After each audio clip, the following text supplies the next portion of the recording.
L'accroissement de la contamination du milieu naturel résultant du développement des activités humaines a fait apparaître la nécessité de surveiller la qualité de l'environnement. En 2000, la Commission européenne a adopté la directive cadre sur l'eau qui fixe pour objectif de parvenir à un bon état écologique et chimique des eaux d'ici à 2015. Cette directive prévoit la mise en place d'un programme de surveillance de la qualité des eaux afin de dresser un tableau cohérent et complet de l'état des eaux en Europe.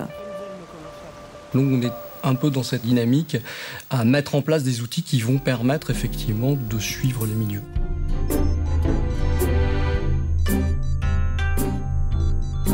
Alors les outils, il y en a déjà qui existent, il y a des analyses chimiques qui se font, mais il y a tellement de substances que, en fin de compte, on ne trouve que ce qu'on cherche, et il y a des milliers de substances à chercher, donc ça a ses limites.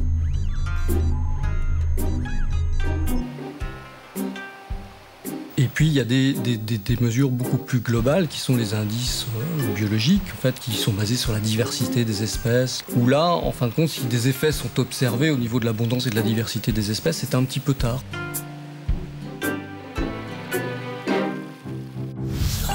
Donc nous, on se situe avec nos outils entre les deux, où on a une mesure globale, on ne peut pas déterminer exactement à quel type de substances nos organismes ont été exposés. On commence à avoir des effets précoces à des stades qui sont encore réversibles.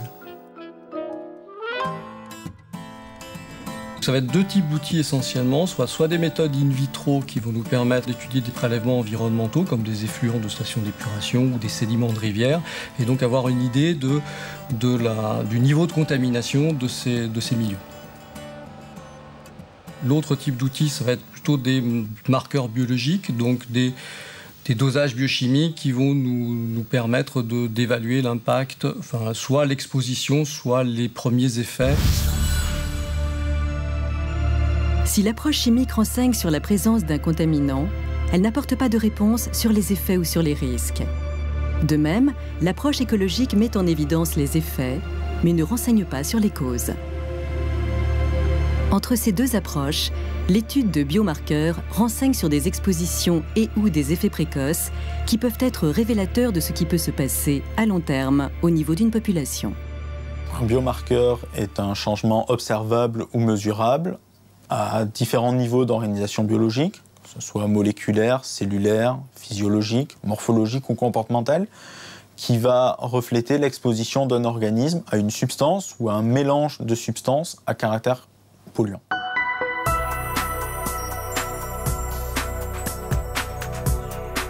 Depuis 2002, l'INERIS développe une approche de type multibiomarqueur.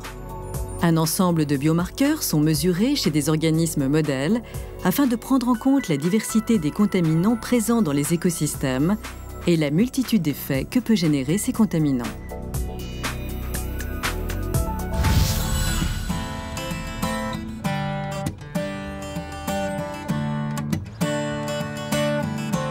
En association avec l'Office national de l'eau et des milieux aquatiques, des campagnes de prélèvement d'épinoches et de chevennes ont été menées sur des sites ateliers afin d'évaluer le potentiel et les limites de ces biomarqueurs dans une perspective de biosurveillance.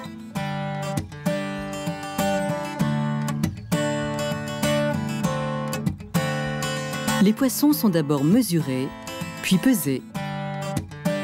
Différents tissus et organes comme le sang, le foie, les gonades, les reins et les muscles seront prélevés puis stockés dans l'azote liquide avant d'être ramenés dans les laboratoires de l'INERIS.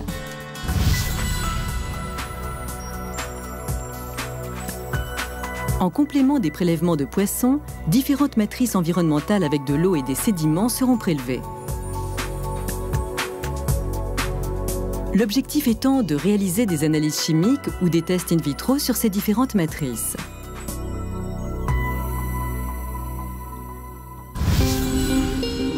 Au sein des laboratoires d'écotoxicologie de l'INERIS, des dosages de biomarqueurs en microplaques sont réalisés dans les différents organes prélevés. Cette approche multibiomarqueur permettra de prendre en compte les effets précoces de la contamination sur les organismes en considérant la biodisponibilité des contaminants et leur métabolisation. Nous allons utiliser des biomarqueurs qui reflètent l'état de différentes fonctions physiologiques, avec d'abord la biotransformation des contaminants, Également un stress relativement général en termes de substances qui est le stress oxydant, mais aussi la prise en compte des effets neurotoxiques ou des effets perturbateurs endocriniens des contaminants environnementaux.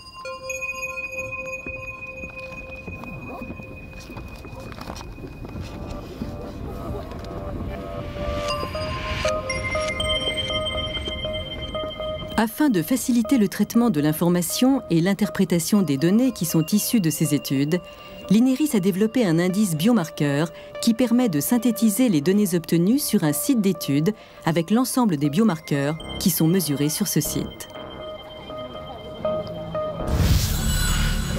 Face à la nécessité de surveiller la qualité des milieux aquatiques, les biomarqueurs offrent la possibilité d'intégrer les effets précoces de la contamination sur les organismes.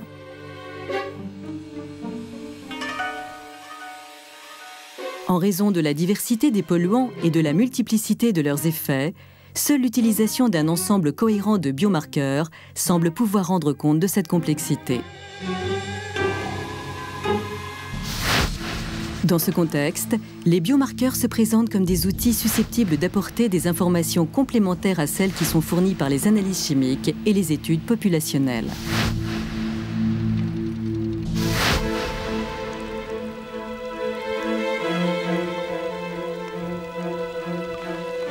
Au cours de l'automne 2008, l'INERIS participera avec l'agence de l'eau Artois-Picardie et l'Office national de l'eau et des milieux aquatiques à la validation de l'approche multi-biomarqueurs sur le réseau de surveillance de la qualité de l'eau du bassin Artois-Picardie.